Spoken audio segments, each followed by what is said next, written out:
Back to order, please. Vice Chairman DeHaven. Mr. Chairman, I move that the Board of Supervisors come out of closed session and reconvene in open session. We have a motion. Is there a second? Second, Mr. Chairman. Second by Supervisor Hess. Any discussion? Hearing none. All those in favor, aye. Aye. Opposed, no. Mr. Chairman, I move that to the best of each board member's knowledge, that only acquisition and disposition of real property pursuant to Section 2.2-3711A3 and A7 of the Code of Virginia 1950 is amended, specifically discussion or consideration of the acquisition and disposition of real property for a public purpose, where discussion in an open meeting would adversely affect the bargaining position or negotiating strategy of the board, and for consultation with legal counsel regarding the matter of the Russell 150 SPE LLC versus Frederick County, where consultation in open session would adversely affect the negotiating or litigating strategy of the board. We have a motion. Is there a second? Second, Mr. Chairman. Second by Supervisor Fisher. Discussion. Hearing none. Supervisor Wells. Aye. Supervisor Lofton. Aye. Supervisor DeHaven. Aye. Supervisor Fisher. Aye. Supervisor Hess. Aye. Supervisor Ransom, are you abstaining? What's that? Are you abstaining or voting? I'll abstain. Chairman votes aye and the motion passes. We'll call the regular meeting to order now, and we have with us this evening Pastor Ross Habersmal from New Hope Alliance Church to deliver an invocation. Shall we stand? Let us pray. Almighty God, the creator of the universe, the giver and the sustainer of all life, we stand humbly before you. We thank you for those who serve in public office. We thank you for those who serve our community, both paid and in a volunteer position. Tonight we celebrate the win of these young men in this room. Thank you for that. Give to these supervisors wisdom to hear what is spoken, be discerning of what is not spoken as they deliberate. May their decisions bring about a situation for peace and harmony and oneness in this community. I ask these things in the name of Jesus Christ. Amen. Vice Chairman DeHaven, would you lead us in Pledge of Allegiance? Stand for the pledge, please. I pledge allegiance to the flag of the United States of America and to the republic for which it stands, one nation, under God, indivisible, with liberty and justice for all.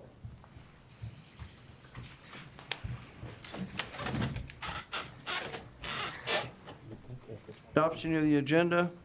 Any changes? Is there a motion to approve? So moved, Mr. Chairman. A motion by Supervisor DeHaven. Is there a second? Second, Mr. Chairman. Second by Supervisor Hess. Discussion. Hearing none. All those in favor, aye. Aye. Opposed, no. The agenda is adopted. Consent agenda. Move for adoption, Mr. Chairman. All right, we have a motion to approve. Is there a second? Second. Second by Supervisor Wells. Discussion. That's tabs A, E, and G. All those in favor, aye. Aye. Opposed, no. The motion passes, and tabs A, E, and G are put on consent agenda. Next, citizen comments. Did anyone sign up? Yes, sir. Bill Brogan, who wishes to speak regarding Jackson's retreat.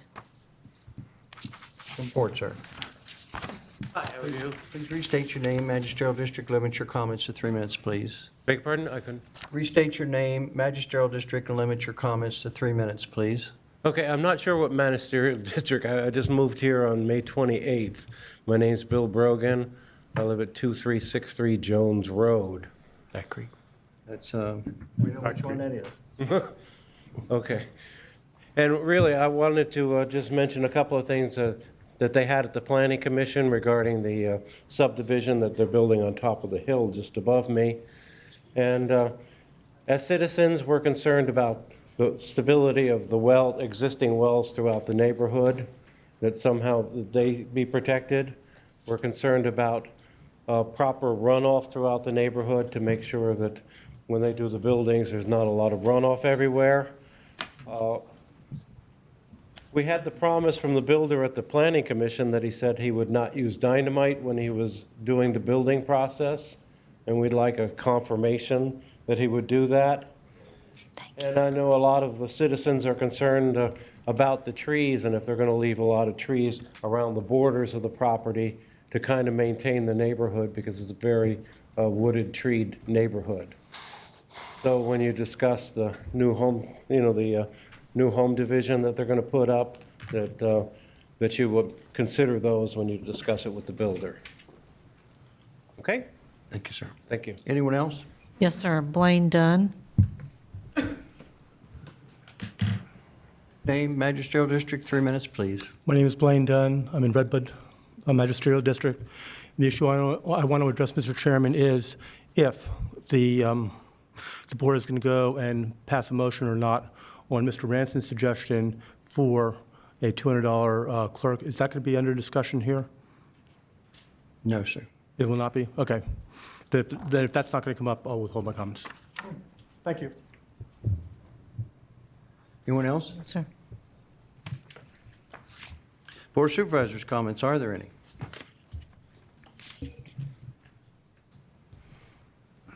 Then the minutes, regular meeting, August 12th, 2015.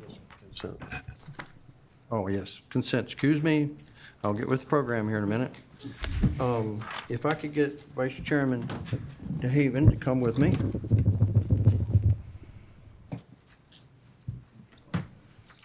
Okay. Good morning.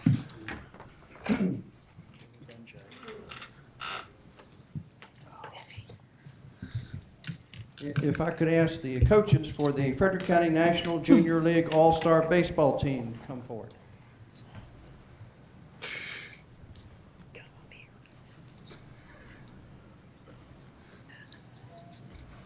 Welcome again. Hey. Whereas on June 15, 2015, the Frederick County National Junior League All-Star Baseball team set a goal of making it to the Junior League World Series, and whereas during their title run, Frederick County finished with a 14-6 postseason record, and whereas the Frederick County National Junior League All-Star Baseball team became District 3 champions, Virginia State champions, Southeast Regional champions, and Junior League World Series U.S. champions. And whereas the Frederick County National Junior League became the first team in Winchester, Frederick County, or Virginia District 3 to ever win a national title in baseball. And whereas this team achieved this honor through a combination of hard work, dedication, true sportsmanship, team spirit, character, and hard play, which has brought favorable recognition upon themselves and their community.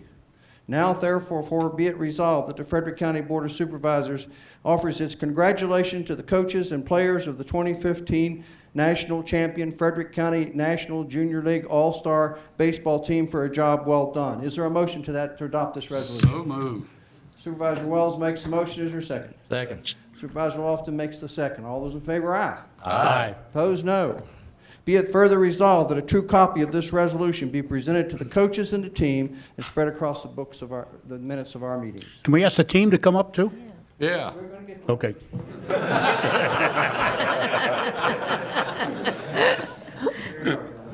And if you could have your team members come up and introduce themselves at the microphone, we appreciate it.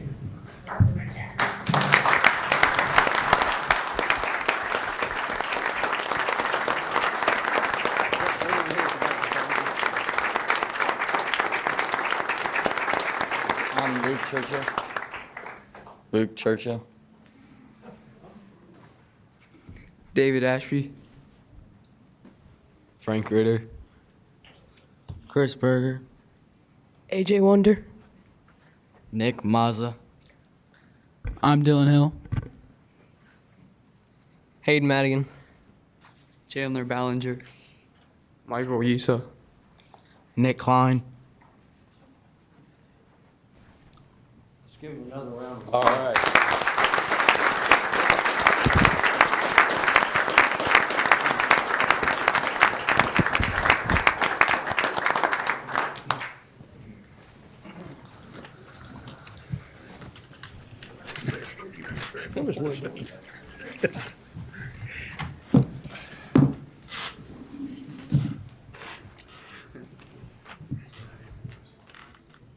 committee appointments.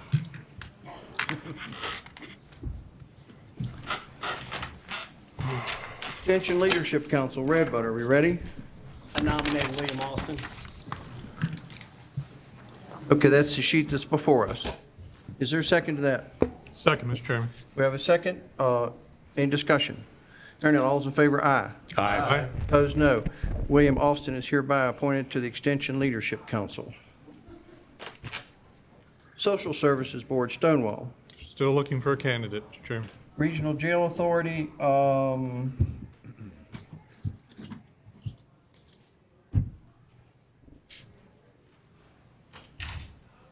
what's the board's pleasure? We have had the county administrator serve as a county representative, and I believe Ms. Garten has agreed to do so.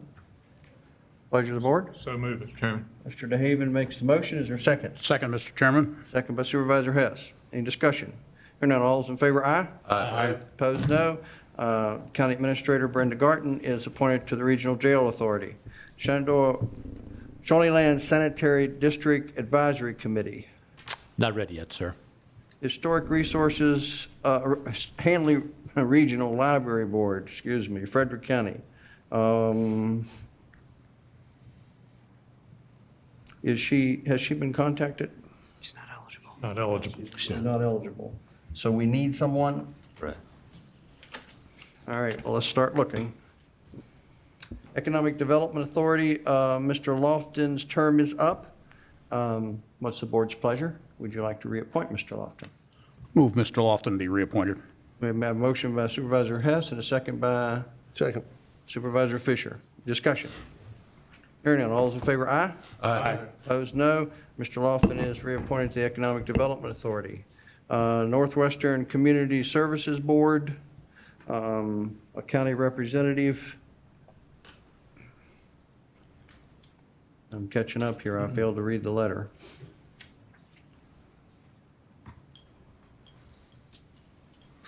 He's resigning. So we need two people. I guess we do not have any in inventory at this time. If the board would help us, and if we could coordinate those to the county administrator's office, that would be good. Community Services, Northwestern Community Services Board. I don't know if the terminations were effective immediately. They look like they were not doing, are they serving until the end of the year? The second one is, Mr. Klaus is. Okay, so we have a short period of time. They're both expiring at the end of the year. Okay.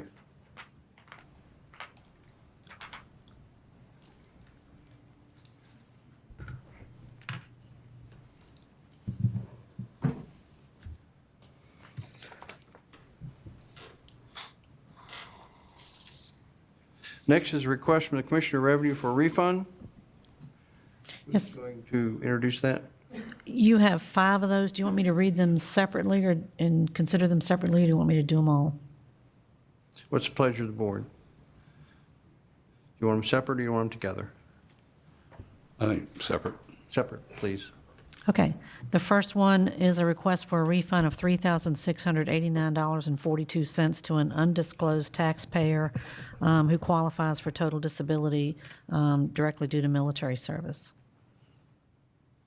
Questions?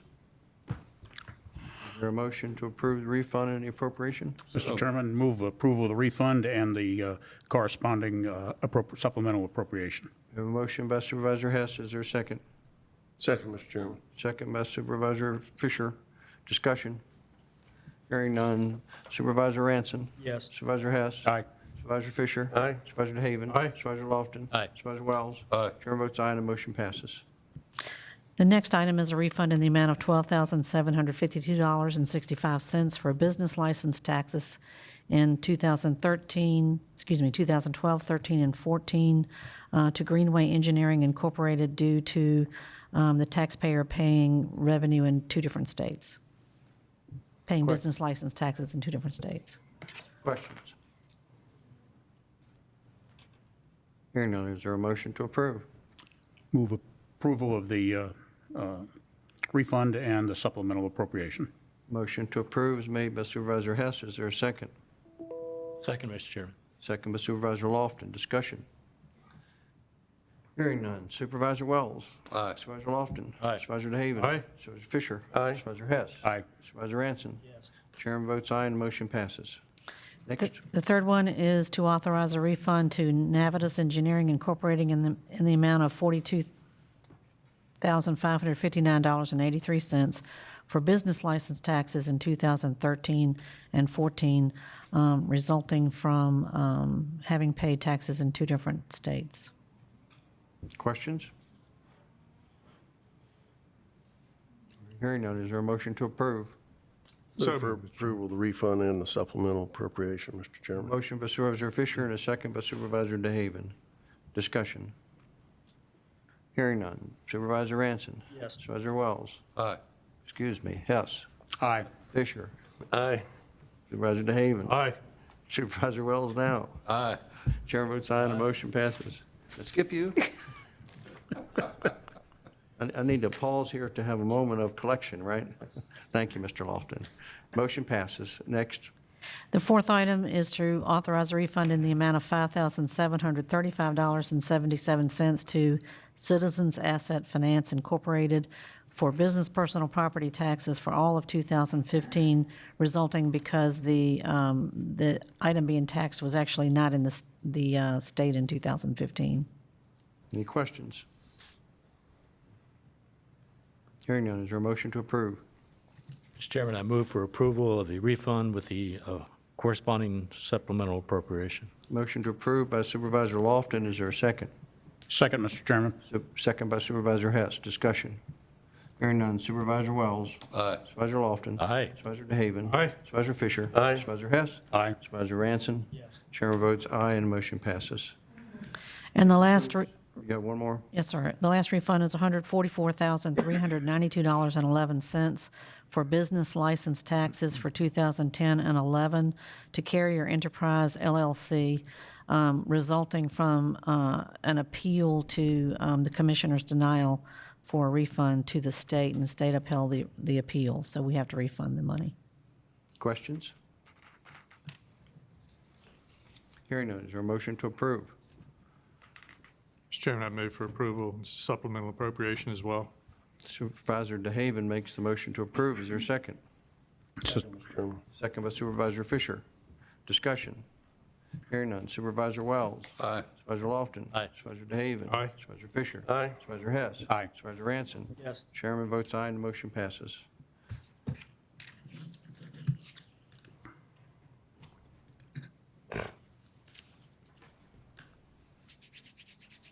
Next is the Finance Committee report. You skipped F. Oh, you're right. I don't know what the problem is, but I'm getting a terrible glare. Did they change some bulbs or something? I don't know. I'm having a terrible time here, but you're correct. Memorandum in reference to the October meeting schedule. Go ahead. It has come to our attention that 2 board members would be absent for the October 14th regular meeting, and you had previously canceled your October 28th meeting. So the question is merely for the board, do you want to proceed with your meeting as scheduled on the 14th, knowing you'll only have 5 members present, or do you wish to consider canceling that one and reinstating the October 28th meeting? What's your pleasure? You want a motion, Mr. Chairman? A motion to change, no motion, stays the same. Okay, I move that we change the October meeting from the 14th to the 28th. All right, we have a motion to make the change. Is there a second? Second, Mr. Chairman. Second by Supervisor Wells. Discussion. Are we sure all members are going to be here on the 28th? Anyone can't make the 28th? I presume so, Mr. Lofton. Ready to vote? All's in favor, aye? Aye. Opposed, no. The meeting date in October is changed to the 28th. And then there's a second item for the board to consider. Would you like to hold the joint work session with the EDA prior to that meeting now on October 28th, beginning at 5:30 PM? Is there a consensus? I'm fine with that, Mr. Chairman. Nodding heads. I'm fine with that. Okay, thank you. Next is the Finance Committee. Thank you, Mr. Chairman. Finance Committee met on Wednesday, August the 19th at 8 a.m. Item number 1 and number 2 were considered under consent agenda, and I would so move. We have a motion to consider items 1 and 2 on consent agenda. Is there a second? Second, Mr. Chairman. Second by Supervisor Lofton. Discussion. Hearing none. Supervisor Wells. Aye. Supervisor Lofton. Aye. Supervisor DeHaven. Aye. Supervisor Fisher. Aye. Supervisor Hess. Aye. Supervisor Ranson. Yes. Chairman votes aye and the motion passes. Item number 3 was an informational presentation from the EDA Executive Director, and no actions required. Item number 4 is Assistant County Administrator requests a general fund supplemental appropriation in the amount of $30,000. This amount represents funds needed to repair the Treasurer's drive-through lane. Request been approved by the Public Works Committee. The committee recommends approval, and I would so move. We have a motion to approve. Is there a second? Second, Mr. Chairman. Any discussion? Hearing none. Supervisor Ranson. No. Supervisor Hess. Aye. Supervisor Fisher. Aye. Supervisor DeHaven. Aye. Supervisor Lofton. Aye. Supervisor Wells. Aye. Chairman votes aye and the motion passes. Item number 5 is the Assistant County Administrator requests a general fund budget transfer in the amount of $85,900 from unallocated budget funds. This amount represents anticipated building maintenance expenses for the acquired Millwood Fire Station, which they did not have a budget at the time. The committee recommends approval, and I would so move. We have a motion to approve. Is there a second? Second, Mr. Chairman. Second by Supervisor Wells. Discussion. Hearing none. Supervisor Wells. Aye. Supervisor Lofton. Aye. Supervisor DeHaven. Aye. Supervisor Fisher. Aye. Supervisor Hess. Aye. Supervisor Ranson. Yes. Chairman votes aye and the motion passes. Item number 6, the Frederick County Circuit Court Clerk requests a general fund supplemental appropriation in the amount of $43,243. This amount represents salary and fringes required to hire a deputy clerk operations. Of this amount, $32,330 will be reimbursed by the State Compensation Board. The position's been approved by the HR Committee. The committee recommends approval, and I would so move. We have a motion to approve. Is there a second? Second, Mr. Chairman. Second by Supervisor Hess. Discussion. Hearing none. Supervisor Ranson. Yes. Supervisor Hess. Aye. Supervisor Fisher. Aye. Supervisor DeHaven. Aye. Supervisor Lofton. Aye. Supervisor Wells. Aye. Chairman votes aye and the motion passes. Item number 7, the Red Bud District. Could I interrupt you Yes, for a sir. minute? I believe I gave Mr. Dunn incorrect information because I missed this Finance Committee. Mr. Dunn, we'll break with process here, and this topic that you asked about is about to be discussed. So I'm going to allow you to speak now since you said you had something to say about it. Thank you. And I apologize. Fine. I didn't expect it to see it here. We're fine. Mr. Ranson has a good heart. I'll give him that credit. One of the comments, Mr. Ranson, you're my opponent, but not my foe. There's a distinction. Mr. Ranson has made a proposal for $200 a month pay raise for clerks of the court coming out of a supplemental appropriation or supplemental budget. This committee has gone through the process of having a budget, which I believe they approved in the first week of April. Clerks that were hired knew the salary that they had when they got hired. I would say that this should be postponed until next year, and when you go through the budget process, then you can address this issue. But I think it's inappropriate to go and address this issue now. The question is, rhetorically, what's the purpose for the budget if you're going to go and have supplements or changes to it throughout the year? I fully recognize that there are times when you have a significant issue that you do have to address it, such as Mrs. Hogan's comments about needing another clerk. But for the 8 or 9 months that are left between now and the time that next year's budget goes through, I would just suggest that you think carefully. That's not a threat. That you just think through why you'd want to have a supplemental here versus supplementals elsewhere. Thank you, Mr. Chairman. All right, thank the board for their patience in allowing me to correct my error. Had Mr. Dunn spoke as citizen comments at the beginning of the meeting, I would have asked were there any Board of Supervisors comments. So on this topic, I'll ask if there are any. I just want to make it clear, I think there's a huge difference between the circuit clerk staff and the district, in that the district are employees of the state, whereas the circuit court employees are employees of a constitutional officer of the county. Any other Board of Supervisors comments? All right, Chairman, I would move to table this till, it's if that's appropriate. out of order. Okay. Any other comments? Now back to you, and I thank you for your, Mr. Chairman, item number 7 was the Red Bud District Supervisor requested general fund supplemental appropriation in the amount of $19,000. The amount represents the county share of a $200 per month salary supplement for the 19 clerks of the General District Court and the Juvenile and Domestic Relations Court for the remaining 10 months of fiscal year 16. Local funds are required. The committee recommended denial. good enough to pause there. Mr. Ranson, would you like to make an effort at a motion? I'd move that it get approved. Pardon me? I would move that it get approved.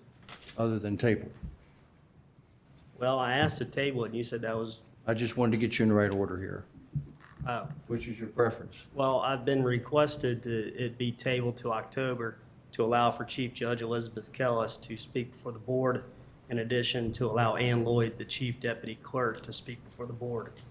So that would be my first motion. So restate the motion? I would move to table it to our October 28th meeting in order for Chief Judge Elizabeth Kellis to speak before the board, in addition to allow Chief Deputy Clerk Ann Lloyd to speak before the board. All right, we have a motion to table till October.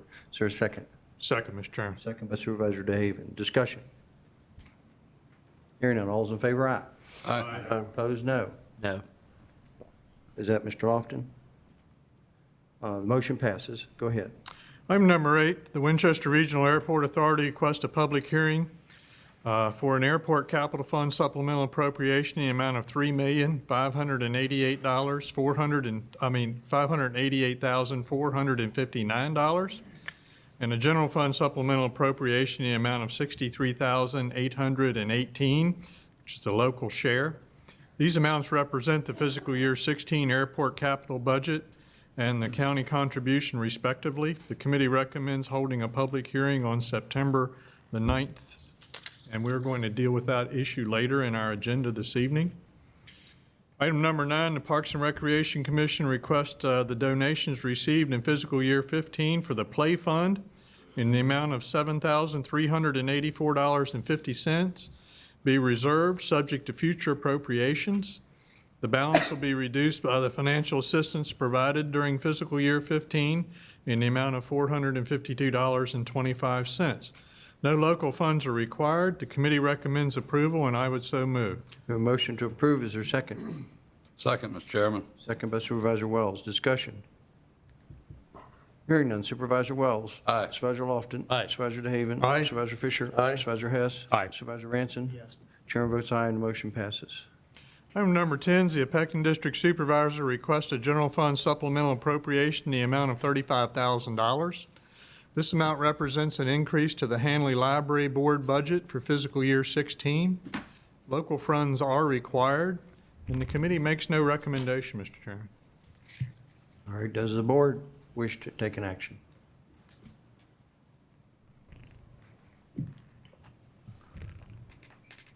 Mr. Chairman, I'd like to see this appropriation move through, but I have to depend on the other members of the board to go along with that. All right. If I don't hear a motion, we'll move on. Item number 11 is the Finance Director requests discussion on transfer policy pertaining to unallocated budget funds. The current transfer policy, the committee recommends removing the $25,000 limit on interdepartmental transfers, and I would so move. All right, we have a motion. Is there a second? Second, Mr. Chairman. Second by Supervisor Lofton. Discussion. Since this doesn't deal exactly with the specific expenditure of funds, I'll call for all those in favor. Aye. Aye, Mr. Chairman. Opposed, no? No. All right, just Mr. Ranson. Everyone else is a yes vote. That concludes your report? Yes, sir, Mr. Chairman. Thank you. Next is the Transportation Committee report of July 27, 2015, so you're up again. Yes, sir, Mr. Chairman. At the request of the Board of Supervisors, staff have been investigating ways to preserve funding procured for the Russell 150 road projects, now in danger of being deallocated. At our last meeting, we deferred that issue for 30 days till this meeting. I would move that we defer this issue indefinitely, Mr. Chairman. All right, we have a motion. Is there a second? Second, Mr. Chairman. Second by Supervisor Lofton. Discussion. Hearing none. All those in favor, aye. Aye. Opposed, no. Motion passes. That's the only item? That's it, Mr. Chairman. Thank you.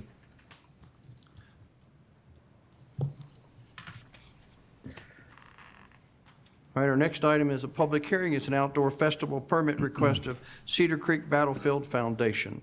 151st anniversary of the Battle of Cedar Creek.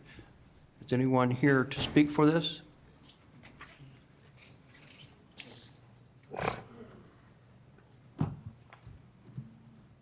Good evening. I'm Dr. Stanley Hirschberg. It's a Pekin district, and I'm the president of the Cedar Creek Battlefield Foundation.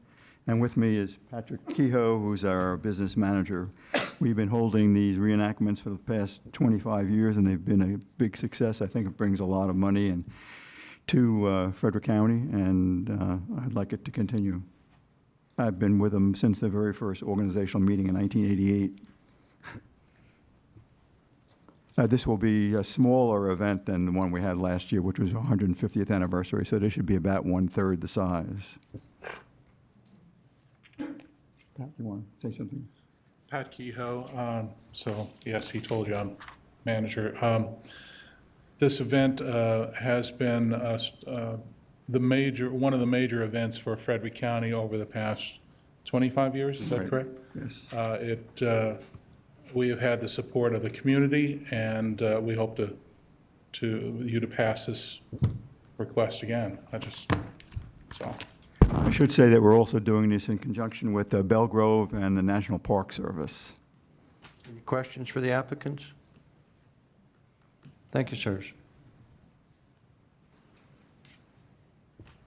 We'll now conduct a public hearing on outdoor festival permit request for Cedar Creek Battlefield Foundation 151st anniversary of the Battle of Cedar Creek. Pursuant to the Frederick County Code, Chapter 86 Festivals, Section 86.3, a permit is required, application and issuance or denial. A fee for the application or for the outdoor festival permit. The festival is to be held on Saturday, October the 17th, 2015, from 9 a.m. to 7 p.m. on Sunday, October the 18th, 2015, from 9 a.m. to 5 p.m. on the grounds of the Cedar Creek Battlefield, 8437 Valley Pike, Middletown, Virginia, property owned by Cedar Creek Battlefield Foundation. Is there anyone here who would like to speak either for or against this outdoor festival permit? If so, please come forward. Name, magisterial district, limit your comments to 3 minutes, please. My name is Blaine Dunn. Magisterial District is Redbud.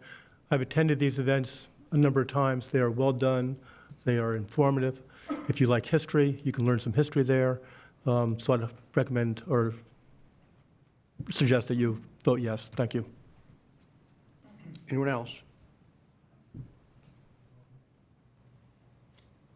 All right, seeing no one, we'll close the public hearing. It's a pleasure of the board.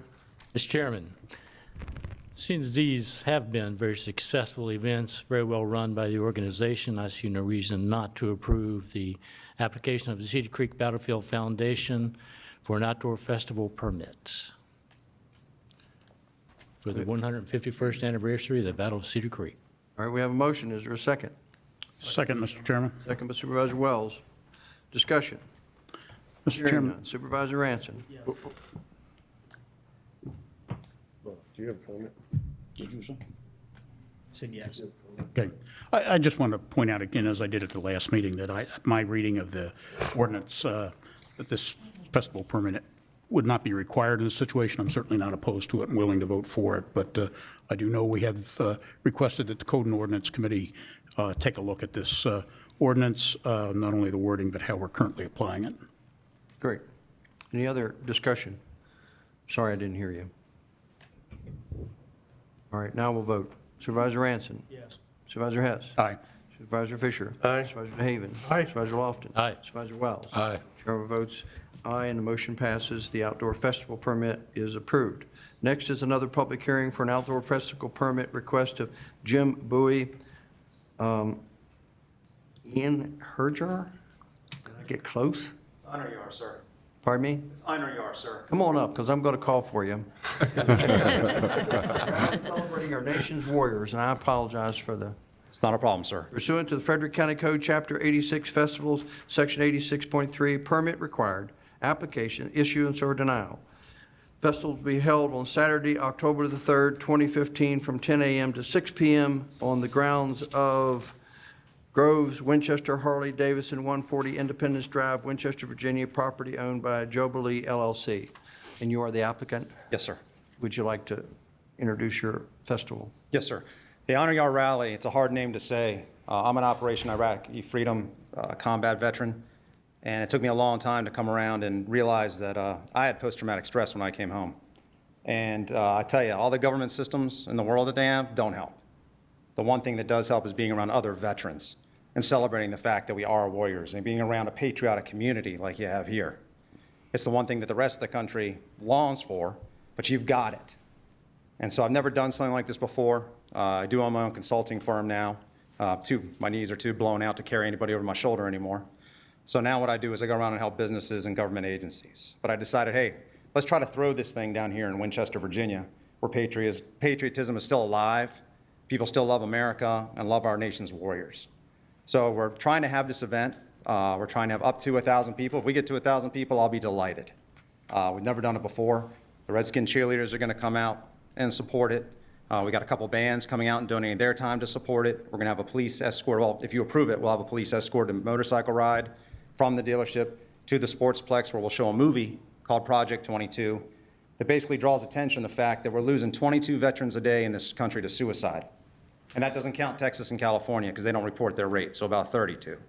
So there's a good chance Virginia's going to be losing somebody about every other day, a service member. They don't know how to handle it.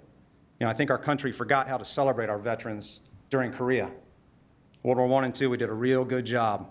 Then we started forgetting in Korea, and we definitely forgot in Vietnam, and now nobody knows what to do with us when we come home. And the best thing to do, instead of mourning and putting our chins to our chest, is to gather around our veterans and slap them on the back and thank them for being the warriors they are, because we all get to sleep a little better at night. And that's the entire intent of this rally. All the proceeds are going to go to benefit the nonprofit 22 Needs a Face, and nothing's sticking around for anybody part of my organization. It's all straight pass through. And you are Jim Bowie? Yes, sir. I'll start.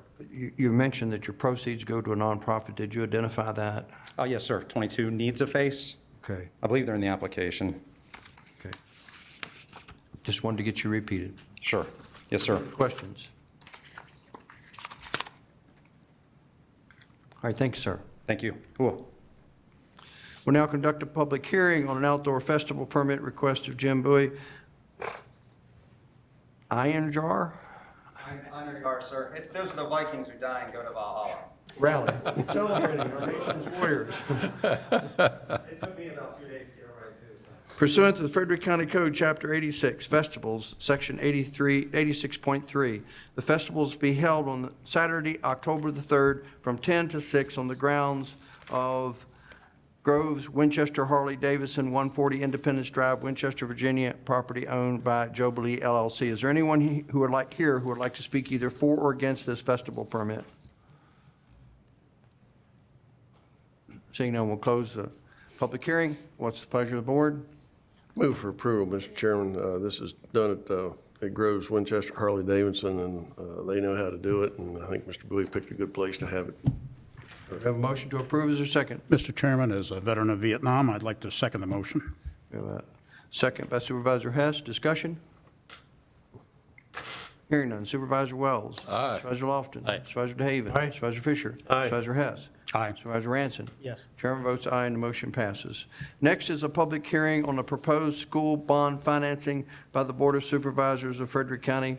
And who will introduce this? School or the county administrator? Dr. Sovine, are you prepared to do so? Thank you, sir. Yes, sir, Mr. Chairman, members of the board, Mrs. Garten. I'm David Savine, Superintendent of Frederick County Public Schools. It's my pleasure to present for our school board a request. This request basically addresses the remaining or the cash flow needs in order to complete this active project, the new Frederick County Middle School. Any questions? Thank you. We'll now conduct a public hearing on a proposed school board financings by the Board of Supervisors of the County of Frederick, Virginia. Notice is hereby given that the Board of Supervisors will hold this public hearing on the issuance of general obligation school bonds of the county in an aggregate principal amount not to exceed $29,100,000 to finance certain capital projects for public school purposes consisting primarily of the construction and equipping of the replacement of Frederick County Middle School. A resolution authorizing the issuance of the bonds will be considered by the board at its meeting tonight following the public hearing. Is there anyone here who would like to speak either for or against this proposed school board financing? So please come forward, give name, magisterial district, and limit your comments to 3 minutes, please. Hey, good evening. I'm Jay Marks. I live in the Gainesboro district. Thank you for allowing me to speak this evening on this issue. I'm not here to stop the funding of the middle school. We've invested a lot of money in this middle school. What I will point out is we're talking about replacement and equipping of the middle school. And I've spoken out a couple times about how we're using our tax dollars for school funds. One of the things I've addressed the school board and this board is about the turnkey operation. That when we build a school, we buy a turnkey operation. And what that means, and I saw this first at the Gainesboro Elementary School. When I went to the old Gainesboro Elementary School and looked in the window and saw desks and tables and chairs and playground equipment out on the playground field, and none of that, no attempt at all was made to use any of that in the new construction. And I see that same thing happening here on the middle school. We're building a new middle school with a turnkey operation, and we can't find a desk, a table, a chair, a stove in the cafeteria, or an oven that we can use in this new middle school. And so all I'm asking is that we provide proper oversight into these multi-million-dollar projects as we move forward, especially as we're looking to build the most expensive high school in Virginia per student at $90 million. That we need to have some good oversight and some alternatives, some professional engineering alternatives provided to the citizens. Last time I spoke, I provided this body with a petition from many signatures that I had garnered from the citizens of Frederick County. I presented that petition to this body and also to the school board. And I would hope you would take a look at that and you would just say, yes, the constituents are asking for some alternatives. Can we have some alternatives instead of this continued operation of let's build more temples to government education without any alternatives that the citizens could look at? Thank you very much for your time this evening. Anyone else?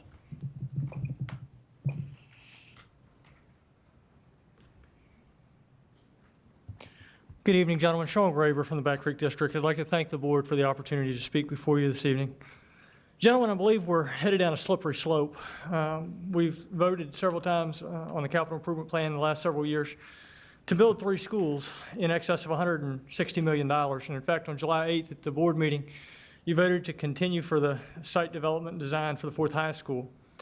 And according to Ms. Garten, the night of the joint Board of Supervisors and school board meeting, that if the economy stays the same, that we would have could lead to a 33 cent on the 100 real estate tax increase based off of our current economic environment. Now, a 33 cent increase is equivalent to 58.9% tax increase. That's if the economy stays the same. If the economy gets worse, well, the taxes would be worse. I have a little different plan, and I'd like to offer it this evening. My plan is this. Our budget, county budget, over the last 4 years has grown by over $90 million. I would like to see us have a budget cut across the board of 5 to 6%. That would fund nearly half of the $29 million that is requested this evening. I would ask that the other half of this $29 million be taken from the quote-unquote rainy day fund that is around $30 million presently to pay for this instead of having a bond and raising our citizens' taxes. The rainy day fund could be replenished if we maintained this 5 to 6% reduction next year on this 2016-2017 fiscal budget and save our taxpayers a significant tax increase down the road. I encourage you to vote no to the bonds tonight and instead cut the budget a few percent this year and next and save our taxpayers a considerable tax increase going down the road. Thank you. Next. Thought I saw somebody else. Last call.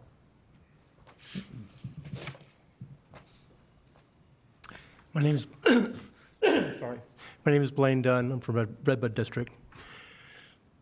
On the $29 million bond proposal in front of you, and I don't know whether the board can set parameters on that, but if that bond is on a shorter time frame versus a longer time frame, you, the board, can save approximately at least 1%. The state of Virginia has a AAA bond rating. I believe the Frederick County under you, Mr. Schickel, has a similar rating.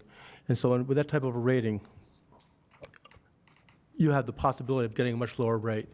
If that time duration is a shorter time frame, the cost or the service fee will go up to the county, but it'll be for a much shorter time frame. You can essentially pay off the debt sooner. So I'd recommend that if possible, you look at ways to pay off the debt sooner rather than running it at the proposed 30 to 31 year time frame. Thank you for your time. Anyone else? Seeing no one, will close the public hearing. It's a pleasure of the board.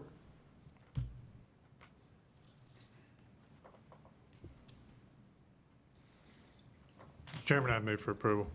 No motion by Supervisor DeHaven to approve. Is there a second? Second, Mr. Chairman. Second by Supervisor Fisher. Discussion. Hearing none. Supervisor Ranson. Yes. Supervisor Hess. Aye. Supervisor Fisher. Aye. Supervisor DeHaven. Aye. Supervisor Lofton. Aye. Supervisor Wells. Aye. Chair votes aye and the motion passes.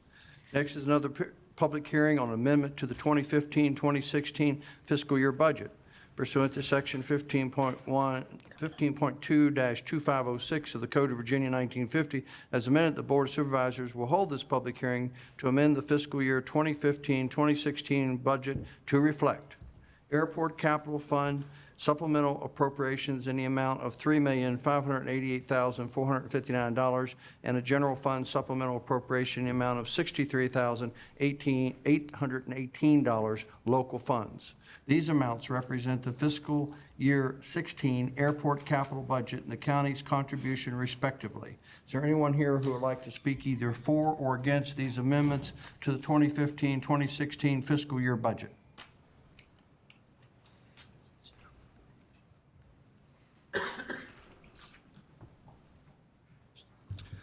Once again, Sean Graber from the Back Creek District. Thank you, gentlemen, for allowing me to speak yet again.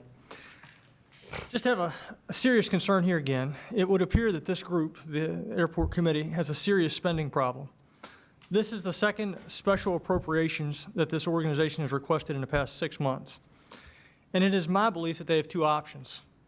The first option would be that they could increase business or attract new business to generate more revenue so that they have more operating funds to work off of. Or, as it would be with any other private business, they could cut some expenses. As Mr. Dunn alluded to earlier this evening, I have real heartburn with spending additional money outside of what has been budgeted. If we are not going to follow a budget, why do one in the first place? We might as well take the budget that we have taken or passed, ball it up in a ball, and find the nearest trash can. Because should we not follow this budget, what are we sending to the other county departments that they can spend above and beyond what's been allotted to them as well? Just a question. Thank you. Anyone else?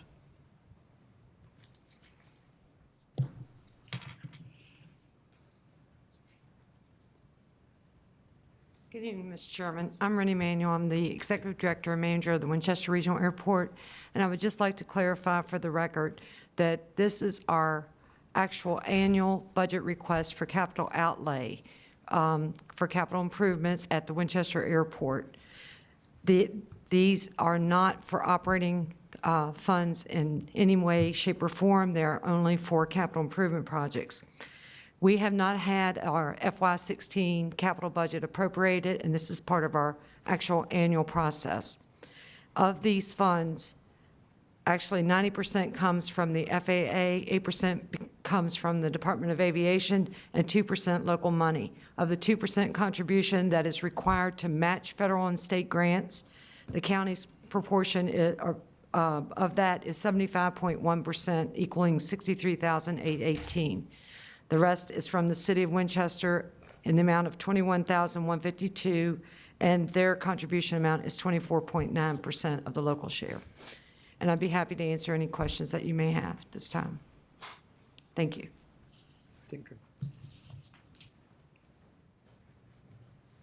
Anyone else? We'll close the public hearing. Did anyone from the board have questions of Ms. Manuel? I didn't call upon her to make a presentation. Probably didn't recognize her sitting back there. But if you had questions, she's here to answer them. If not, what is the pleasure of the board? Mr. Chairman, I move for approval. We have a motion by Supervisor Fisher to approve. Is there a second? Second, Mr. Chairman. Second by Supervisor Wells. Discussion. Mr. Chairman. Supervisor Fisher. As chair of the Airport Authority, we have a fairly extensive master plan and a master capital list. A lot of this is dependent upon federal action, so to speak, of when these funds become available, and to try to continue to keep the airport viable as an economic development tool. And I do plan, maybe through joint finance with the city and the county, to sit down and talk about that again. But with that goal in mind, when these monies become available, we continue to improve our facilities for not just air traffic, but the facilities itself, trying to be a leverage tool for businesses that want to come here. Any other discussion? All right, hearing none. Supervisor Wells. Aye. Supervisor Lofton. Aye. Supervisor DeHaven. Aye. Supervisor Fisher. Aye. Supervisor Hess. Aye. Supervisor Ranson. No. Chairman votes aye and the motion passes. Next is a Planning Commission business, Jackson Retreat waivers and subdivision request. Go ahead, sir. Excuse me. Thank you, Mr. Chairman, members of the board. Before you tonight is a subdivision and waiver request of Jackson's Retreat, which will be a 9-lot subdivision located off of Lynchers Drive and Jones Road. It is located in the Back Creek Magisterial District. The present zoning is RP, residential performance, and the land use currently is vacant. There are two two requests of the board for this subdivision. If you could turn your attention, of course, to the map to your left, give you an idea where this is located.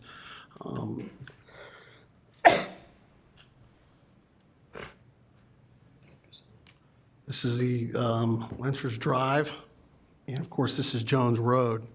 This original subdivision was part of the Devmar Village subdivision that was created in 1976. It is zoned RP. Currently, the subdivision, the Devmar Village subdivision, had 3 sections, and 2 of the sections have already been platted.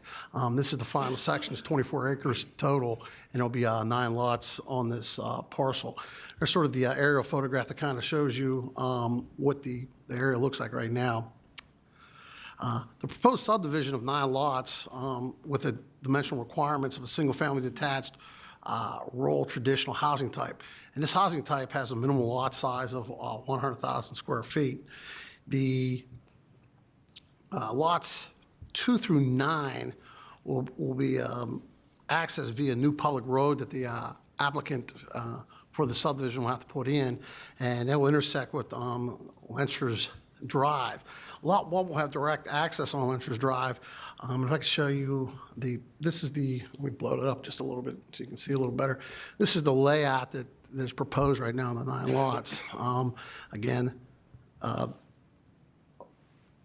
the proposed subdivision is located outside the urban development area, and the sewer water service area is indicated in the 2030 comprehensive policy plan in Frederick County. However, the subdivision design plan has 2 waivers, and that's why it's here before you tonight. One of the waivers is the elimination of the sidewalks and pedestrian walkways, and 2, the elimination of streetlights, which are, of course, as you're well aware of, Mr. Chairman, board waivers because they're in our subdivision ordinance. There was no master plan with this property, and therefore the sub-design plan is presented, again, as information only. Planning Commission recommended approval of the 2 waivers at their August 19th meeting. Staff is seeking a decision from the Board of Supervisors on these 2 requested waivers to allow this to move forward. Again, this is a sub-design plan before you tonight, and there were 2 waiver requests that require action from the Board of Supervisors.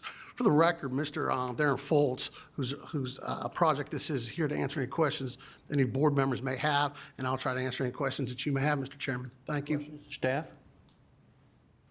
Okay. The applicant? Just a quick question. None of the surrounding lots have either sidewalks, pedestrian walkways, or streetlights, right? That is correct. The applicant?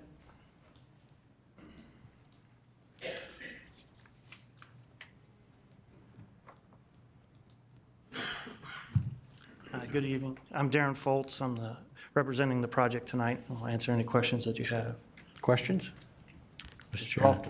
Mr. Foltz, I see you state you had no intention to use dynamite for the roadways and other earthwork. That is correct. I stated that at the Planning Commission meeting. Is that an intention? I have no intention. However, I also said that I will not deny any future contractor from using dynamite. I can't predict the future or know who's going.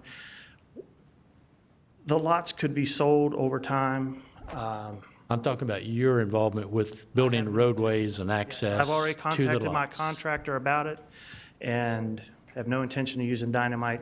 There's too much legality with it. No one likes to use it on residential roads and homes anymore. We'll use rock breakers and ram hose to break the rock. So that's an intention, not a firm commitment? It is the intention. I do not want to say that we will never use it because I don't know what may be there. I'm assuming you're in the insurance company, well, it's probably going to get That's too why far no outside. one likes to use dynamite, and the contractor would have to have an insurance policy to cover himself if anything would be litigated, and so that's why they don't use it. So that's the answer they gave to me. So, and that's what I brought forward at the Planning Commission. So, Can you work with the contractor to make sure that all yes. the I do not surrounding want to be in homeowners any have, litigation over dynamite. I can guarantee you of that. make sure that the homeowners surrounding that have some comfort level that the insurance company will come inspect their home so that. Right. In my past experience, having been in the construction field for over 27 years now, is that before anything would be done, that we would have to have an inspection done on basements and foundation walls around the blast area. So that's the main reasons why I would not want to ever use it. You would have to do that. That is standard procedure as far as I understand it. Okay, so you'll commit to working with the contractor to make sure all the property owners that are affected have that assurance? If we come to a position where there just is no other way around it to do that, then all proper procedures would have to be put in place, inspection of foundations and walls of adjoining properties, absolutely. Insurance would require it. So I don't have any problem saying that at all. And again, I have no intention of using it. I just do not, I cannot predict what a contractor may do later, so when houses are built, so. Thank you. Anyone else? Yes. So essentially what you're saying is you're going to sell off lots and other people are going to build them. You're not going to be building houses on there. I do not build houses, no, sir. I No, just sir. want to make sure that that was clear. I'm not a homeowner. I do intend to live in this subdivision and have my home built there, so. Thank you. Anyone else?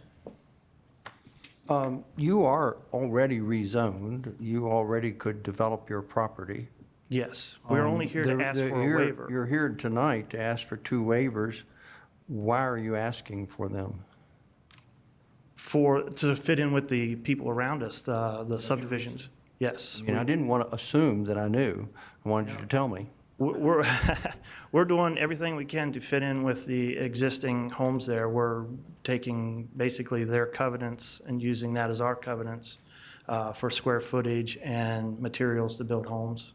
And so we're trying to fit in with the neighborhood, and that's why we've come to ask for the waiver. Anyone else? Thanks, sir. What's the pleasure of the board? Mr. Chairman, I move approval of both waivers. We have a motion to approve both waivers. Is there a second? Second, Mr. Chairman. Second by Supervisor Lofton. Discussion.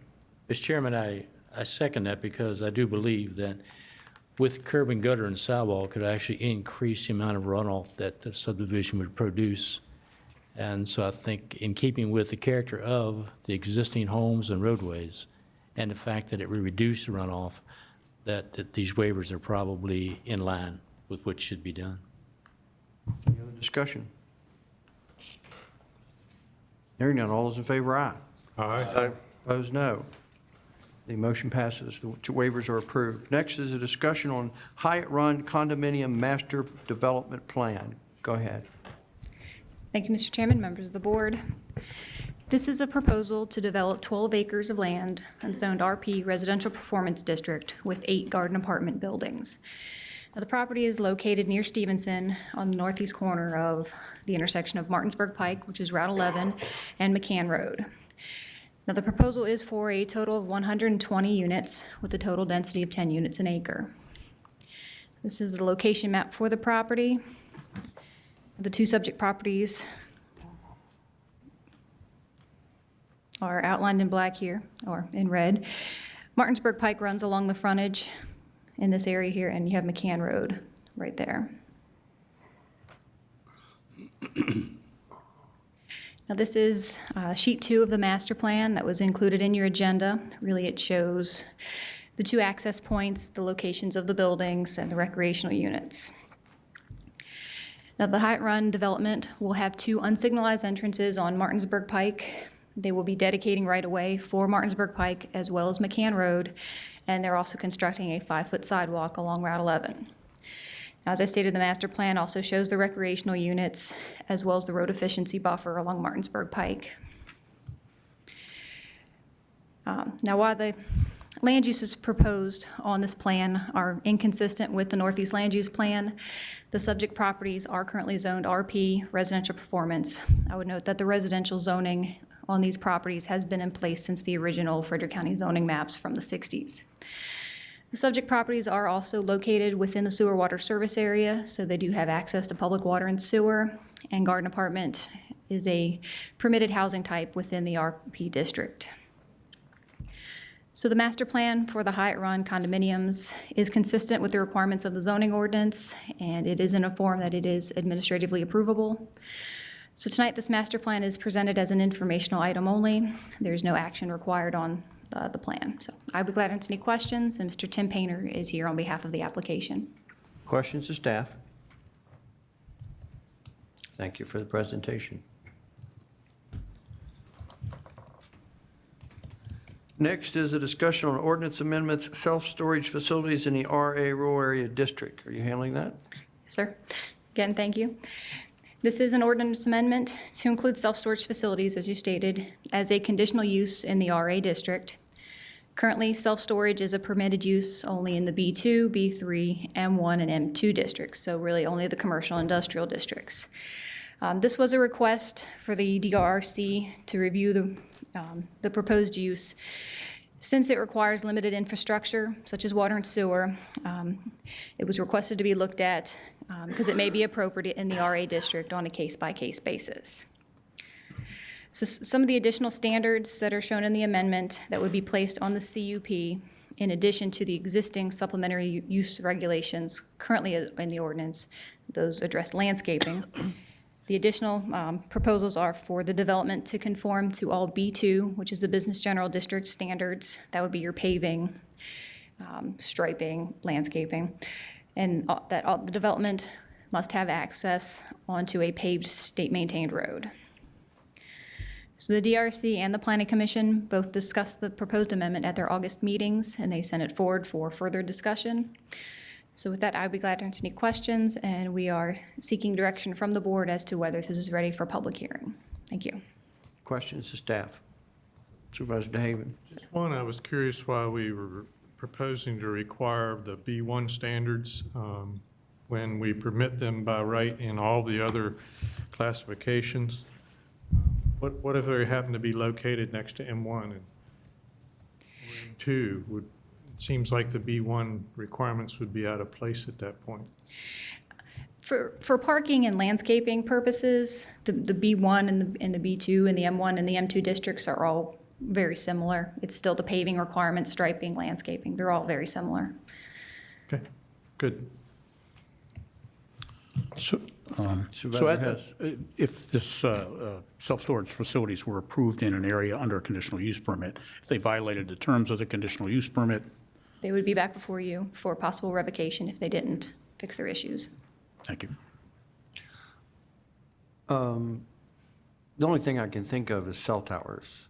Conditional use permits, you lose, they're required to be taken down. If you lost this conditional use permit, could it be written such that you had to take them down? If it was abandoned within a certain amount of time or not, or If your conditional constructed. use permit to have was revoked, you have to remove them. How could that happen? It wouldn't do much good if they were still there, just couldn't be used. You're saying if their conditional use permit was revoked, then they would have to cease operation. They just couldn't operate the building. I don't believe that we would make them. Require them to take them away? Yeah, I think our approach would be to bring them into conformance as opposed to revoking the CUP. Work with them to figure out where the violation was and bring them into conformance. And I think from an investor perspective, they wouldn't want to be put in a position they've got to remove them. So we don't have an ordinance that says we'd have to go to court to do that. I think our preference is to work with people, bring into conformance, and life goes on. Right. Revocation would be the worst case scenario. So as we have found with some of the CUPs, home occupations and things that you do in your house and ancillary buildings, those are easy to deal with if you have to revoke it. But when you do gas stations on a CUP and this type of thing, I think there's such an investment. Everybody's going to try to bring conformance as opposed to removing the improvement. Worst case scenario, if it's a zoning violation. Question, because they were a lot less investment than some things you mentioned. I akin them to the cell towers. What about the usage thing? Your CUP is good, but you're not operating anymore.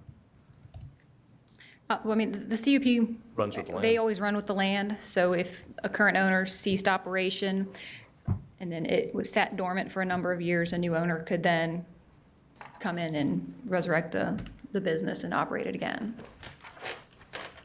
There's not an expiration clause for the use. Okay. I'd like to clarify both my question and I think yours. Even though it sounds like it's an unlikely scenario, it is possible that it could be required that the facility be torn down, removed. Yeah.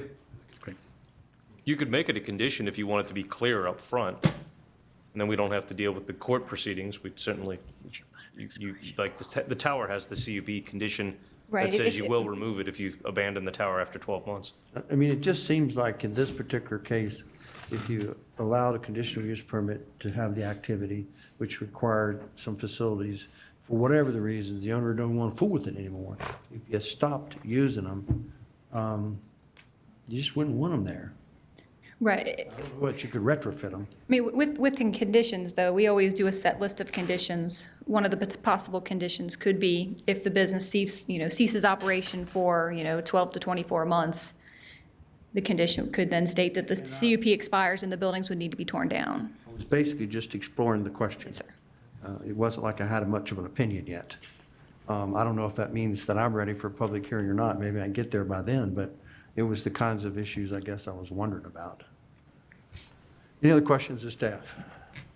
Just a comment, Mr. Chairman. I mean, that wouldn't be too unlike a silo that hasn't been used for 12 months. Yeah, but it didn't have conditional use permit, did it?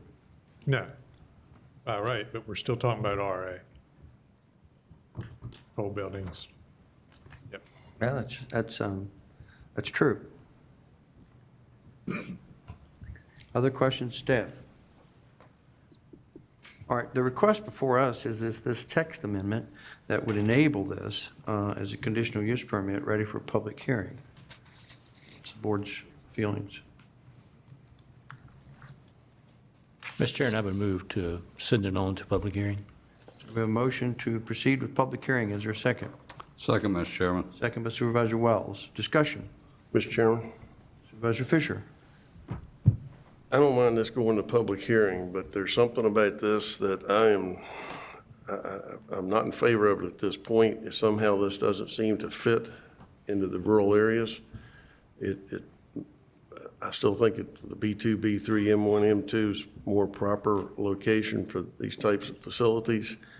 And I'll tell you what, these conditional use permits, you can put things in there about tearing them down, but if they financially can't tear them down, you get stuck with a white elephant in the middle of nowhere. And staff and I have had some interesting times with conditional use permits when people fail to adhere to all the conditions, and it's just some issues, and I just right now don't, like I said, I'm okay with it going to public hearing, but I just think maybe this is the wrong place. This list keeps growing in the RA areas. I just don't, I'm not sure this belongs in the RA area. Any other discussion? So if the vote were not to move it forward, or if there wasn't a motion to... Motion is to move it forward. So if that were defeated, it would not be a acceptable use in the RA district. Pardon me? Self-storage facilities would not be an acceptable use in the RA district then, if we did not move it forward. It's moving forward to allow them in the RA under a conditional use permit. Right, so if we did not move for a public hearing, the issue's You'd have dead. to have a rezoning to have a storage facility, probably end up spot rezoning, which has been done, but not preferred. I'm just... Storage areas out there, but they're zoned for it. Yeah, I'm just following up on Supervisor Fisher's comments about not being in favor of it, but yet being in favor of it going forward to public hearing. I'm not in favor of it in an RA district, and I just assume we not bother with the public hearing. I would count you, that's the correct position for you. Anyone else, discussion?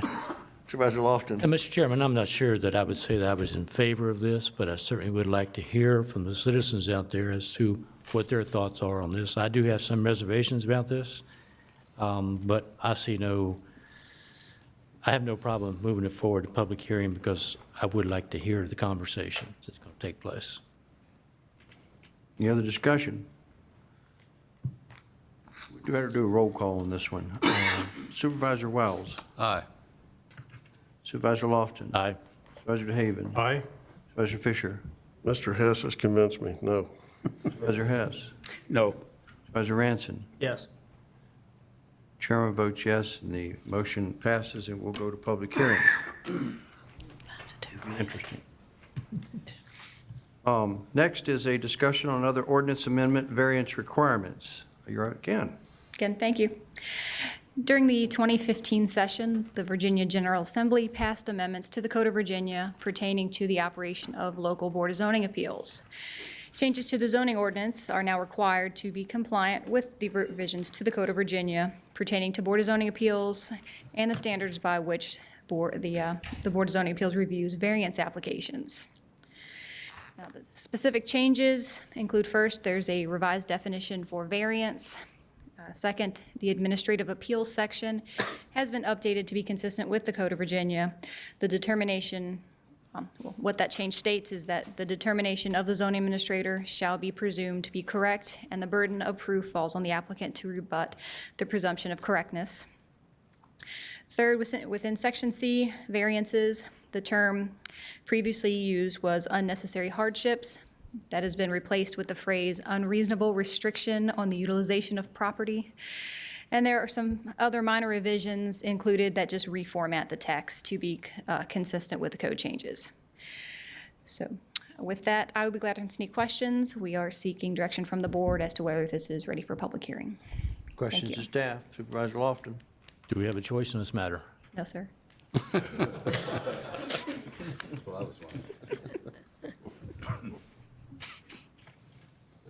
Thank you. What's the pleasure of the board? Chairman, I would see no reason not to move it forward. We have a motion to send to public hearing. Is there a second? Second, Mr. Chairman. Second by Supervisor Hess. Discussion. Hearing none, all those in favor, aye. Aye. Opposed, no. Off to public hearing it goes. Next is another discussion on ordinance amendment setbacks from agricultural and forestry districts. Go ahead. Thank you. During the recent agricultural and forestal district update, there were some issues that came up regarding parcels less than 5 acres being included within the ag districts because of their impacts on adjacent parcels. Essentially, the issues were that someone with a small parcel of land within an adopted ag district would be controlling the development on their property as well as their neighbor's property when you implement the 200-foot setback. The board held a public hearing for the inclusion of those parcels at your August 12th meeting. And at that meeting, the board deferred action on accepting or denying the inclusion of some of these parcels and directed staff to draft an ordinance amendment that would allow the inclusion of all of the parcels without impacting the adjacent properties. So the amendment that staff has drafted to cover the issues, what it does, it utilizes the RA setback requirement based on adjoining property size, which was previously adopted back in 2007. That's the 6 acres and below and above 6 acres text. It includes setbacks for parcels that abut agricultural districts based on the size of the parcel in the adopted district.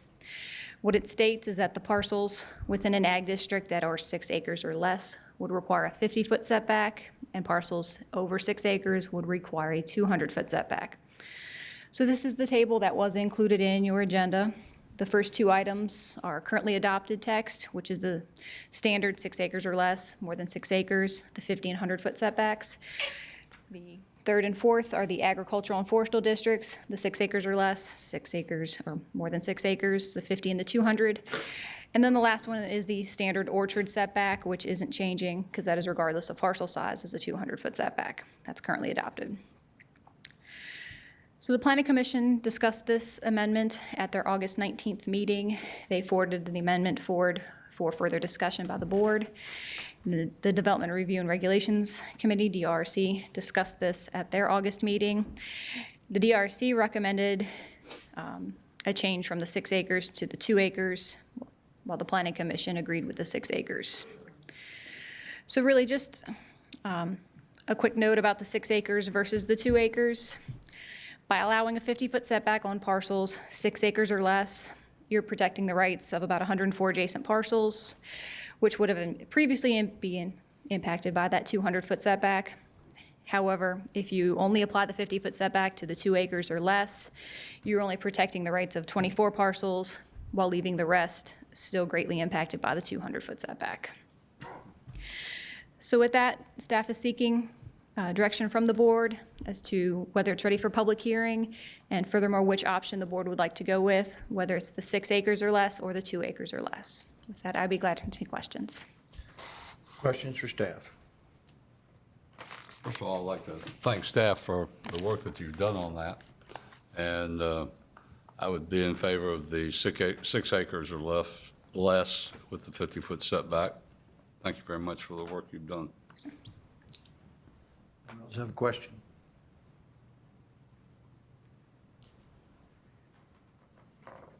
Could you put your chart up there with the impacts back, please? Yes.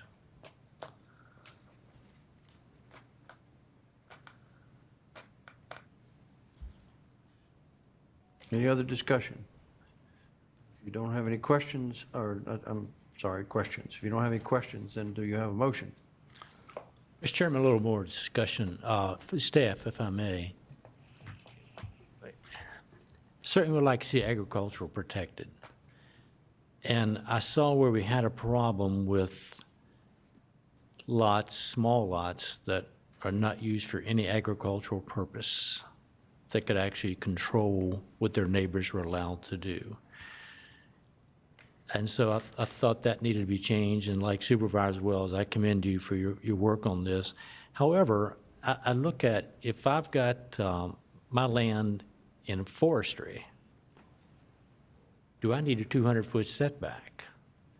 So I'm still perplexed here on what we actually really need to do, and I'm not so sure that this is a very, to me, it seems fairly simple, but I think it's more of a complex matter that I'm not sure I'm comfortable with what we've got right now because of the impact that unintended consequences, I guess.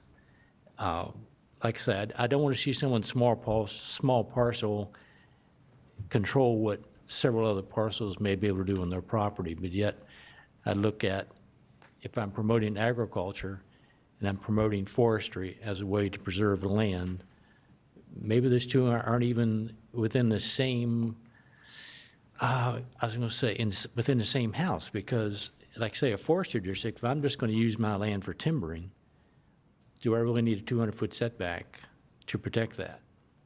So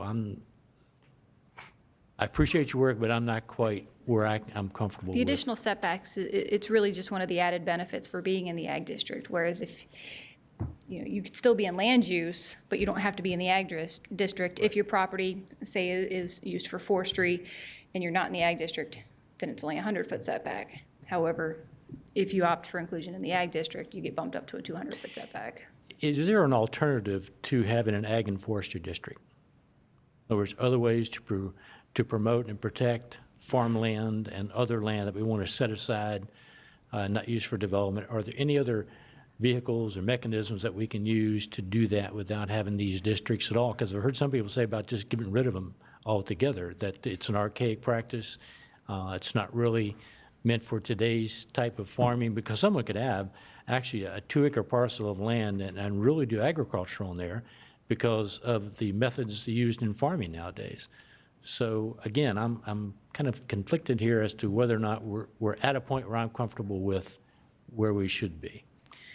Right. I mean, really the ag and forestal districts under the state code really provide an extra layer of protection for roadways, easements, things above and beyond zoning ordinance issues. So I don't believe that we're required to have ag districts by state code, but it's just something that the county's had to give them extra support. Oh, and I agree. I'd like to support the agriculture and the forestry owners out there, but something about this. But I mean, other than the ag districts and the land use, I'm not aware of other. Okay, thank you. Supervisor Hess. I'd like to make it clear that I'm in support of agricultural activities in the county. But it seems to me that this change does nothing to diminish the right of a landowner to conduct agricultural activities on their property. Yet it does give adjacent landowners more normal setback requirements that they might experience if they were in exactly the same situation and that adjoining lot was not in the forestal district.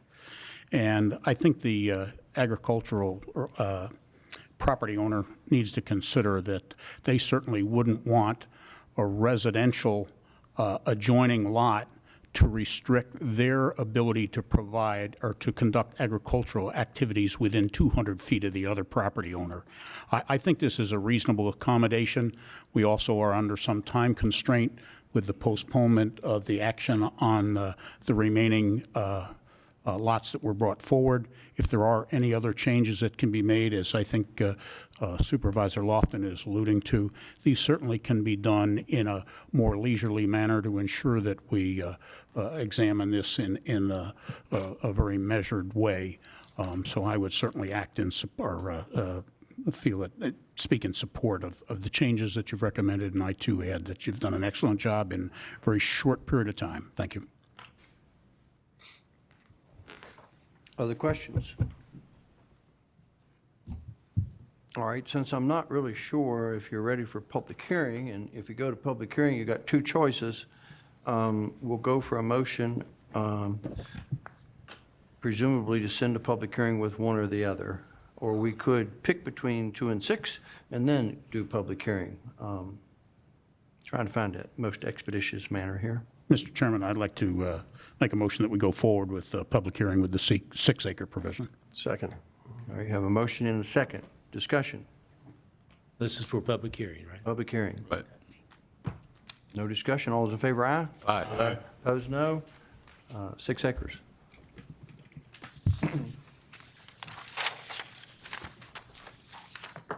Next is a discussion on the Kernstown area plan. Go ahead, sir. Thank you very much, Mr. Chairman, members of the board. Of course, the Kernstown Area Plan is a proposed amendment to the 2030 Comprehensive Plan Appendix 1, where the area plans that implement the county's comprehensive plan are drafted. This area plan, much like many of the recent ones we've done, the Sensney, Eastern Frederick, the Southern Frederick one, and now the Kernstown plan, it looks to build upon the existing land uses within the area, build upon existing transportation plans, and make sure it's appropriately updated, and again, appropriately updated with the input from the citizens of that area and the business owners of the area. For orientation, the study area is generally located along Route 11 south of the city of Winchester as it runs to the town of Stevens City, and that is west of Interstate 81. It's wholly within the Back Creek Magisterial District. You may be somewhat familiar with this area because there are two existing land use plans that cover portions of it. The Route 11 South Corridor Plan was done many years ago, and that was one of the first business corridor plans in that part of the county. And the western portion of the Southern Frederick Land Use Plan also covered a portion of the area. Now, what we provided for you this evening, and of course ultimately we're looking for some direction from the board to go through the public hearing process with this amendment. We provided you the general comments and questions that we received through this. We also hopefully would recognize that adjustments were made to the plan all along the way, if you will. We had a public input and info meeting back in, I think, June, actually May, June, down at the in the Kernstown area that was very well attended, and we received a lot of comments and input at that, and continue to do so after that with having people come along to comp plan committee meetings and submit letters. Can you repeat what you just said? The well-attended by whom? Excuse me, by citizens of that general area, quite frankly. We had probably 60 or 70 people down there at the Mid-Atlantic Credit Farm Bureau facility. Did you say supervisors were active? Supervisor Lofton attended. Okay, is that what you meant by what you said? Supervisor, or did you, maybe I didn't hear you correctly. Go ahead. Supervisor Lofton was there. Supervisor Lofton was there indeed, as were a number of citizens from that I thought you said area. you presented to us, or we were participated, and I couldn't remember when that was, so. Of course, everybody's always invited to those things, and in that situation, we had a lot of folks come out from that area, business owners, owners of historical properties, and then from that time, we had communications with other people, and they participated in the process, and hopefully, certainly, some of the changes that were made to that reflected exactly what some of the business owners, property owners were looking for. We also had a discussion at the Planning Commission and additional input from the Transportation Committee and the Historic Resources Advisory Board over the summer months. And as a result, the draft is presented here to the board again, hopefully to get direction to move forward. And as with our most recent area plans, it contains 4 maps. The first one covering land use, the second one being transportation, the third one being transportation with the trail network, and the final one being the natural resources, historic resources, and those components, if you will, that provide the framework for the area plans. So in addition to those 3 maps, of course, the text that describes the land use plan is also provided, and it hopefully highlights some of the areas that describe some of the industrial locations, Kernstown, Shady Elm Road, the commercial opportunities in and around Interstate, the 310, and the improvements that are happening there on 81, 11, and 310. It also identifies some more commercial opportunities as you head down Route 11 south towards Bartonsville, and just south of Bartonsville on the north end of Stevens City at the direct request of some of the property owners there. What the plan does recognize, it recognizes 2 developmentally sensitive areas, the Kernstown Battlefield area and the Bartonsville potential historic district down in that part of the community. And it also recognizes an area, and I'll zoom into it here a little bit if I can on the screen, and that is the area known as the Kernstown Neighborhood Village, if you will, that is north of Shawnee Drive, Apple Valley Drive, and south of the city of Winchester. That is an area, of course, that since any previous planning was done, has been inhabited, if you will, by 2 new neighborhoods, Woodbrook Village and Cross Creek Village. And it also includes a fair amount of frontage there on Route 11, existing old residential uses, but perhaps more importantly, an opportunity to provide redevelopment opportunities that mix the residential and the commercial opportunities in that location. folks were very pleased, if you were to describe or discuss the creekside concept, and we have done in other area plans. And so that would be a continuation of that type of land use, that type of commercial mixing with residential in that area. So I point that out in addition to the other, again, industrial and commercial locations that make up the Kernstown area plan.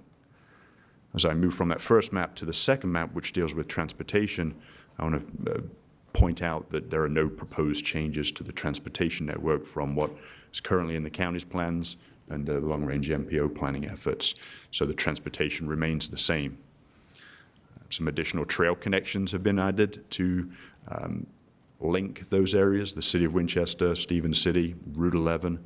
You'll notice that Valley Pike has been identified as a really good trail location, building upon some of the ones that have been put in recent times with the commercial development, Kernstown Commons being one example. And again, the final map that is part of the area plan deals with those natural resources, historic resources, and recognizes many of them that are in that particular area. What I have also pointed out in the memo and wanted to highlight today is that we made sure that there was flexibility added to the DSA, the developmentally sensitive areas, to encourage adaptive reuse and sensitive development in those areas where appropriate. There was discussion about developmentally sensitive areas. Should we leave them in the rural areas? Should we continue to have them? That discussion was very valuable, especially at the Planning Commission level. Those DSAs are included, but at the request, as we went through the process, we added a firm definition of what a DSA is, a development sensitive area, and that is highlighted in the text in your agenda in that blue, and hopefully that affirms the flexibility in development opportunities, but also the recognition of those resources. What we also did, in addition to the addition to the 4 maps, is I wanted to highlight that the sewer and water service area and the UDA is proposed to be modified just very slightly to clean it up, if you will, with this particular land use plan. And while this is not a component of the plans or the text, it's important to point out before we potentially go to public hearing. And to do so, I wanted to recognize the first area, and that is an area of urban development area on the east side of Route 11, and generally in the area of the Kernstown United Methodist Church in that industrial and commercial land use. The plan proposes to remove the UDA from that area. Again, the UDA is where residential development can happen in conjunction with the commercial and industrial. So the comp plan committee felt it was appropriate to move that and bring that onto Route 11. The additional changes deal with the sewer and water service area and revolve around, generally speaking, the Shady Elm industrial land. And the first area is a reduction. That little reduction there takes it away from defined rural areas and existing rural properties and brings a line consistent with the existing industrial zoning designations. So it's a cleanup definitely there. The second change is in the area of the Carbaugh property site, and that is an area that for a good number of years has been identified as a future industrial land use designation in the county's comprehensive plan. So by including that within the sewer and water service area, that enhances its ability to be a viable M1 site here in the county's inventory. And then again, some general cleanups in the vicinity of Bartonsville, which simply takes it from a line that's in the middle of nowhere to one that follows the road in that location. So I wanted to point that out to you guys. Well, I think with that, the overall discussion that we've just had and the hope that we can move forward through the public hearing process with this Kernstown area plan, I'm certainly available to answer any questions that the Board of Supervisors may have at this time regarding the plan, the text, and the process that we went through to get to this point. Questions, staff? Mr. Chairman. Supervisor Fisher?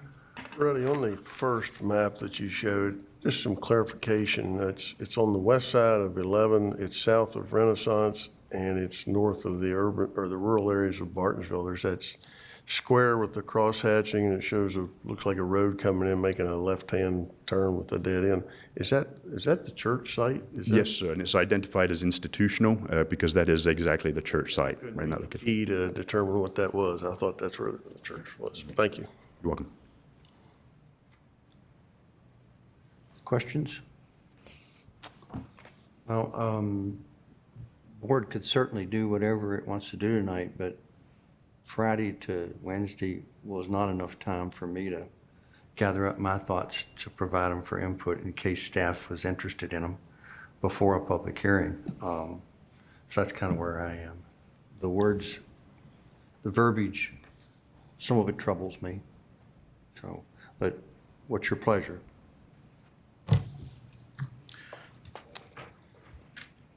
Go ahead. Mr. Chairman, I don't think it's ready yet. I think we should have another opportunity to review and comment and maybe work toward a work session at some point in the future. What's the rest of the board feel? It's fine with me. Mr. Chairman, I will say that, as Mr. Ruddy pointed out, we did have a very good participation at that informational meeting down there. Comments were received. I know I get several comments myself.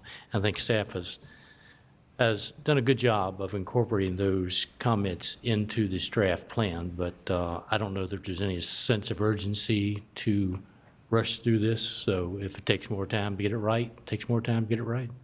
Absolutely. I would agree. I don't think there's any sense of urgency. I mean, I like what I see. I think you've done a good job of putting the material there, and the way you've highlighted the different areas of change in there, I think have been very helpful, and certainly in terms of my review. But again, I'd like to echo, let's make sure we got it right and give everybody the opportunity to comment. Mr. Fisher? I'm fine. Mr. Ranson? You have an opinion? I agree. So, it's incumbent upon board members to give you some input. Yes, sir. So be happy to receive it, and we look forward to that business. And then if it causes you a lot of grief, it might lead to a work session. That's right. Okay, thank you, sir. Thank you very much. Board liaison reports, are there any? Hearing none, we'll move on to citizen comments. Is there anyone here who citizens would like to address the board? No, we'll close the citizen comment portion of the meeting. Board of Supervisors comments. I have one query. In the budget, were we not supposed to replace these iPads? Is that planned? I don't know, I'll have to check.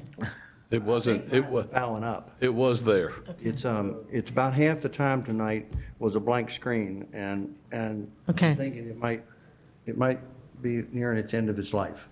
I'll check. IT had talked about it, and I thought they were in, but I'll check. I thought they were here, but I just, You're right on. So if that would improve performance, I'd be all for it. Do you think the iPad's retiring too? Well, that's true. Anybody else?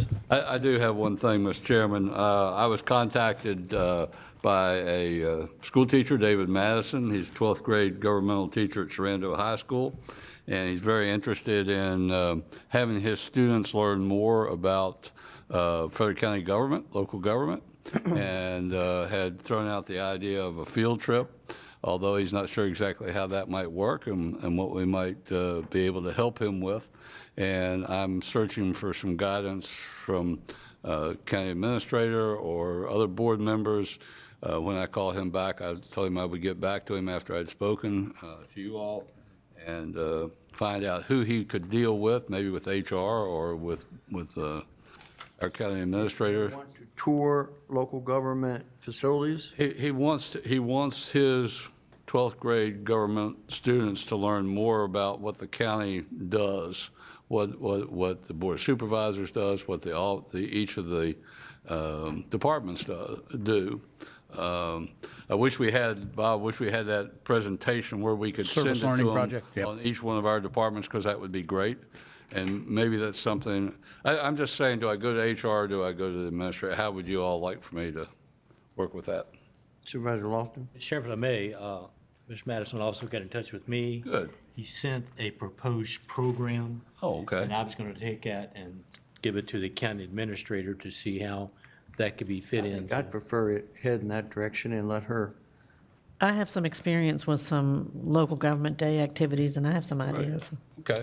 So I'll pass that along What- to you. and then You want me pass just along- to get back to him and let him know what we're doing, or would you like to I've call him? already contacted. You've already got him. Good, okay, good.